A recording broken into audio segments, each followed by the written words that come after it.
Sa wakas, ang Yamaha PG1. Ito ay tungkol sa sumpain oras. Taya ka, paulit-ulit naming sinabi, ngunit totoo na kailangan naming maghintay ng ilang sandali para sa isang ito. At sa mga buwan bago ang paglulunsad, marami ng mga larawan at haka-haka na umiikot sa social media tungkol sa PG1. Ngunit gayunpaman, sa wakas ay narito na kami, at opisyal na itong ibinebenta sa ating merkado. Kahanga-hanga. Kaya ano ang dinadala ng PG1 sa mesa?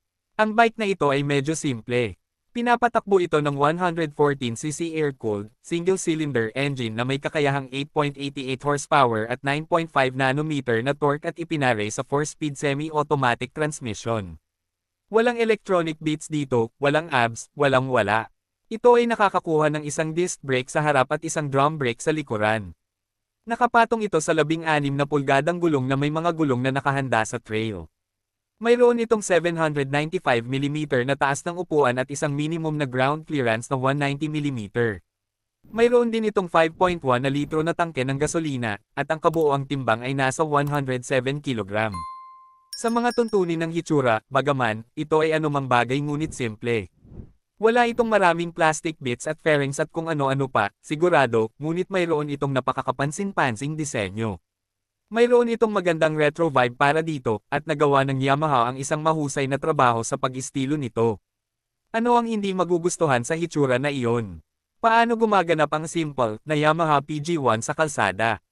Kung naghahanap ka ng mabilis na bagay tulad ng ilan sa mga Yamaha na gustong-gusto ng maraming Pinoy, pagkatapos ay tumingin sa malayo. Hindi gagamutin ng PG1 ang iyong pangangailangan para sa bilis. Iyon ay sinabi, ang makina ay medyo masigla pa rin at ang bisikleta ay nakakatuwang hawakan kapag nakikipag-usap ka sa mga twisties. It's no demon on the corners, iyon ay sigurado, ngunit ito ay sandalan pa rin, sa isang tiyak na lawak. Madali ring magmanyobra sa trapiko sa lungsod. Ito ay hindi kapani-pani walang magaan, at sigurado ako kahit na ang mga walang karanasan na sakay ay hindi magkakaroon ng anumang problema dito. Nakalulungkot, gayunpaman, hindi pa namin nagawang masuri ang ekonomiya ng gasolina. Ngunit dahil ang PG1 ay nakakakuha ng parehong engine bilang ang site, ito ay dapat na isang magandang fuel-efficient two-wheeler. Kumusta naman ang husay ng off-road ng PG1? Nakakatugon ba ito sa hype? Ginagawa nito. Nagulat ako sa sarili ko, pero sobra talaga. Una sa lahat, isang bagay na dapat nating ituro ay ang timbang. Dahil ito ay isang maliit at magaan na bisikleta, hindi ito nakakatakot na sumakay sa labas ng kalsada. Hindi ka gaanong mag-aalala tungkol sa pagbagsak ng bisikleta o pagtaob, at kapag ginawa mo ito, malaki ang posibilidad na maabutin mo pa rin ito at maiwasan itong mahulog. Susunod, ang suspension, kapatid, ang suspension na iyon. Mayroon akong personal na scooter na kung minsan ay hindi ko sinasadyang nataman ang isang bump sa kalsada sa bilis, ang front fork ay bumababa. Ngunit nang sumakay kami sa PG1 buong araw sa malalaking tipak ng mga bato, ni minsan ay hindi namin narinig ang katok sa harap ng tinidor. Iyan ay lubos na kahanga-hanga. At ang mga rear shocks ay maaaring magkaroon ng kanilang sarili, masyadong na nagsasabi ng marami tungkol sa kung paano ang mga iyon ay maaaring sumipsip ng mga bumps kapag nakasakay sa mga sementadong kalsada. Ang makina ay medyo bagay kapag ikaw ay nasa labas ng kalsada, masyadong.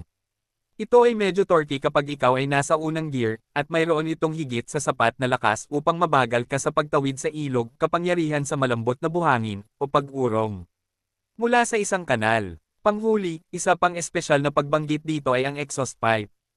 Hindi ganoon kataas ang posisyon ng mga tip, ngunit nakaturo ito paitaas, at naniniwala ako na ito lang ang dahilan kung bakit madali kaming nakalusot sa mababaw na ilog.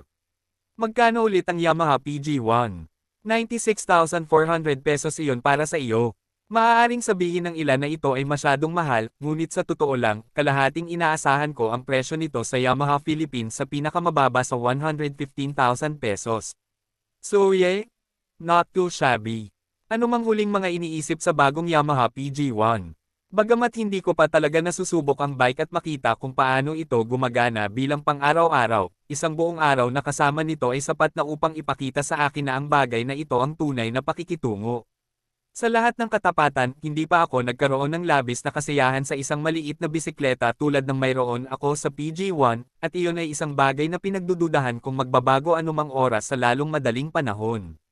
Lude, kung nagustuhan mo ang video na ito ay maaari lamang na paki-like and share ang video na ito, maaari kayo mag-subscribe at pakihit na din ang notification bell para lagi kang updated sa mga video na i-upload ko. Maraming salamat Lude sa panonood. Keep safe mga Lude.